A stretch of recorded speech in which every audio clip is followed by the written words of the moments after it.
Magandang araw. Ngayon naman, ang tatalakayin naman natin is kung paano pagkuha ng volume ng cut and fill at ang material na ginamit doon sa kalsada.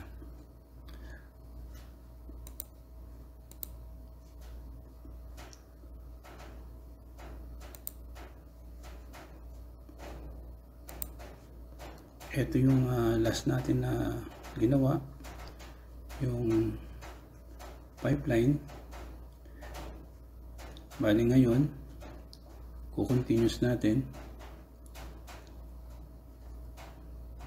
Kukuha naman tayo ngayon ng tinatawag nilang cut and fill. Etong kalsada to, kukuhin natin yung cut and fill niya.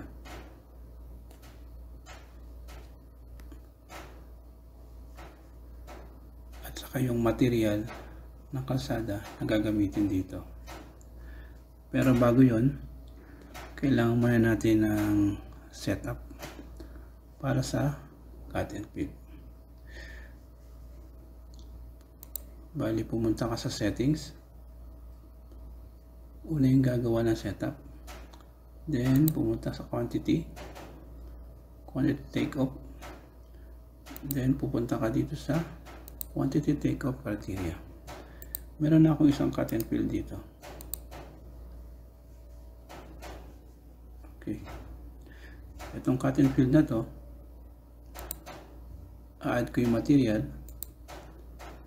Meron akong existing grade. Meron akong datum grade. Meron akong 16 grade sa fill at saka datum grade din sa fill.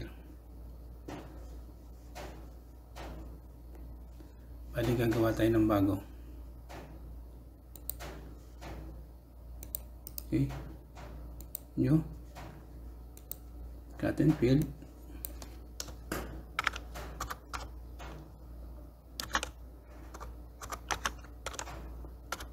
Cut and fill.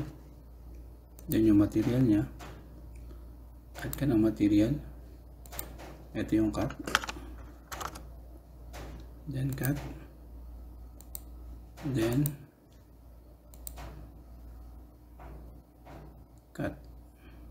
cut material. Ang cut material niya, kailangan mo is NGL at saka yung sa surface, kasi may dalawa yan corridor at surface.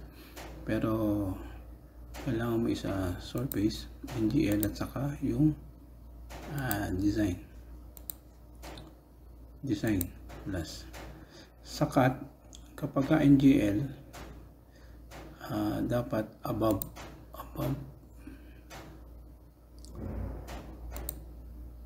NGL, below ang design, kaya cut. Next, add tayo ulit, yun yung fill. Criteria natin is fill, quantity, then yung style, fill. Okay. Ganun pa din sa surface, ilagay natin yung NGL, ilagay natin yung design plus. Ngayon naman sa fill, ang NGL below, mababa ang NGL, ang design naman is above. Okay. Then apply.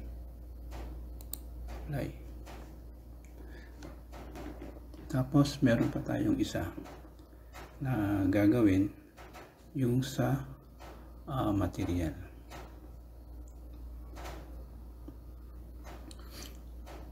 Bali sa material,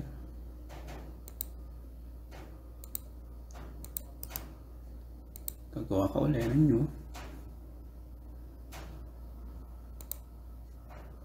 Yun yung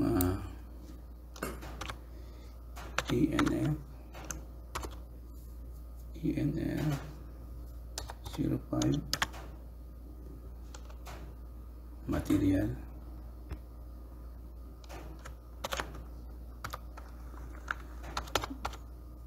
material,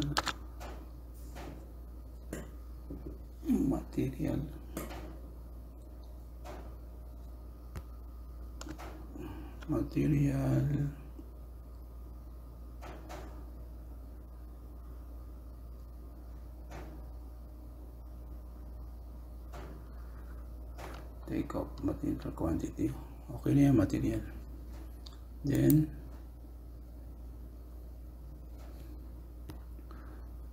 add tayo ng new. Dito naman tayo ngayon sa corridor. Kasi yung road natin merong 4 na klase. Merong pavement, pavement 1, merong pavement 2, merong base 1, base at saka sub-base. Yung asphalt natin, yung bitumen base course natin, bitumen wearing course, yun yung PB1. Sunod naman yung bitumen base course natin is yung PB2. At saka yung aggregate base course naman natin is base, yung ABC. At saka yung last, yun yung sub-base natin. Bali, eto, asphalt,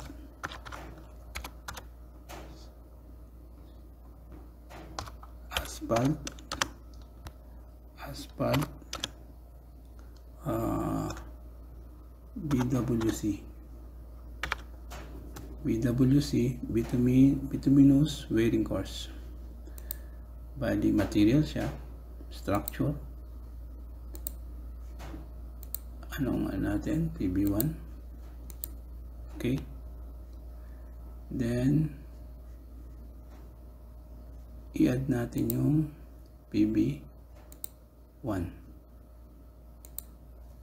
Next, another material, yun naman yung asphalt,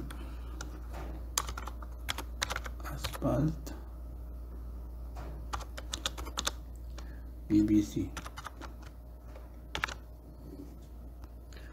asphalt BBC, yun yung structure, then PB2. Okay, apply natin yung, add naman natin yung PB2. Then next, add ulit yung material. Ito naman yung base, yung base natin, yung ABC, aggregate base course, structure, then base,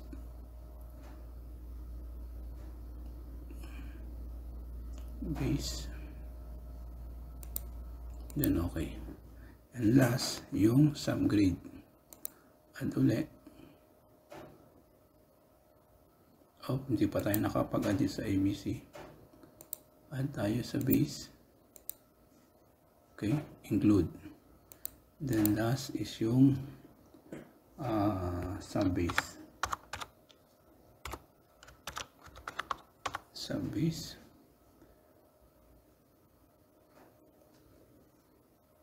Yung itong cut, example kung may cut fill or cut and fill earthworks, kapag in-add mo siya, kunyari sa base, i-add mo siya, automatic hindi siya mag-error siya. Kaya pag nag-error, mayroong pagkakamali sa quantity type. Okay, structure, then yung sub-base. Okay, then add natin yung sub-base, corridor shape. Okay, include, then apply. Okay, bali meron tayong dalawa, yung cut and fill at saka yung material.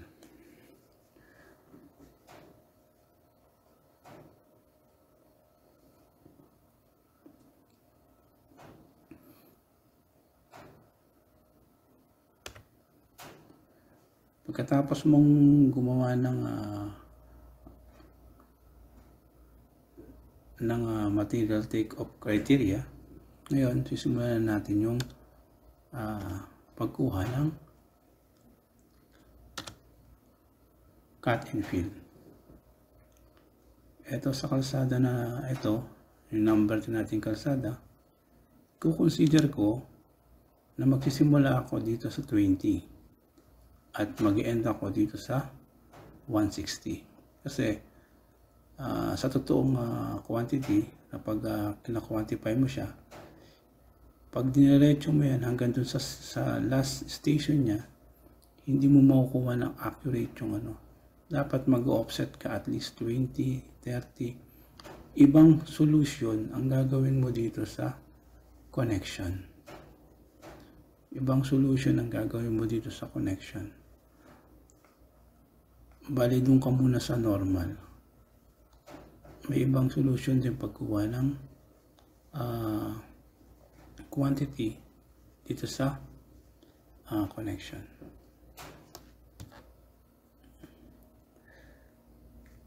Bali mag-start na tayo ng quantity. Cut and fill muna. Hindi muna natin kasama yung material ng kalsada. Yung cut and fill muna ang gagawin natin. Paano ba? Number 1, punta kayo sa sample line. Okay? Sa sample line, pag-click mo na sample line, click natin yung center line ng number 3. Road L number 3. Pagka na lumabas na yan, pipill up lang natin to. Bali, road L03 sample line. Okay. Sample line level. Meron akong sariling level. Tapos sample line layer. Assume natin, gawa tayo ng sample line layer.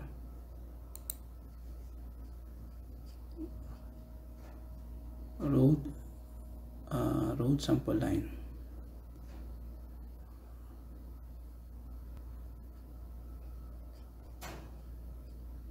Road sample line. Okay? Para maging unique yan, kung gusto mo, gamit ka ng suffix asterisk, kaya magkakaroon ka ng sample line, road at sample line, road 3 sample line. Okay. Ano ba yung mga kailangan natin? Kailangan natin ng NGL. Kailangan natin ng road L1. At kailangan din natin ng sa surface. Bali, ito is design. Finish. Okay? Yung pipeline, kahit hindi natin ilagay yan, pero okay lang na nandyan na rin. Kasi padami lang din yan eh. Pwede hindi mo na ilagay para hindi ka maguluhan. Ilagay lang natin. Katapos, okay mo. Ayan yung sample line mo. Pwede, naka-band na siya. Naka-rubber. Pwede kang mag-pick ng sample line or create sample line group. Pwede kang gumamit ng by range station. By station, ito pwedeng by station from a corridor station, pero sa ngayon itong gagamit natin by range station. Ngayon magsisimula ako sa 20, mag-i-end ako sa 160. Tapos ang road natin mula sa center sa right side, sa left side is 7.5. Kaya mag-a-assume ako ng 15 para meron akong 7.5 na excess. Dito sa right side, gagawin ko siyang 15. True. Then, absolute. Ang increment ko along tangent along curve, along expire is 10 meter. Pwede mong baguhin yan ng depende sa'yo kung gusto mo ng every 20 meter, every 15 meter. Pero yan muna yung gagawin, every 10 meter. Then next, yung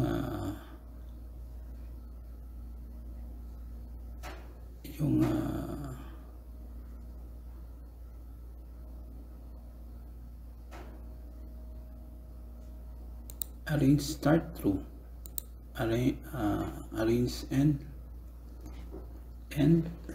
through, then okay, yan. Pagkatapos nyan, lumabas na yung sample line, then escape mo, lalabas yung station.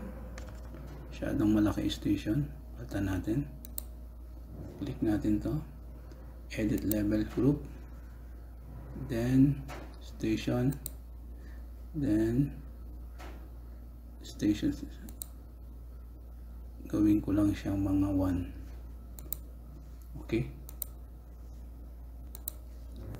para maliit ng konti.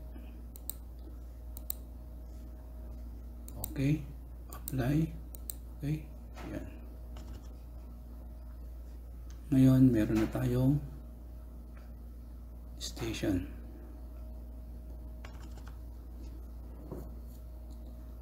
After nyan, next naman is yung kukunin mo na ngayon yung volume, yung i-compute niya na. Click mo lang yung isang alignment, yung isang station, compute mo yung material, then number 3 line, sample line na number 3, then okay. Ito yung lalabas, yung compute material. Napakadali lang. Pwede mong average, modal, pero dito tayo sa average. Ito napakadali lang yung surface. Ang surface mo is an NGL. Ang dito mo is yung design. Okay? Then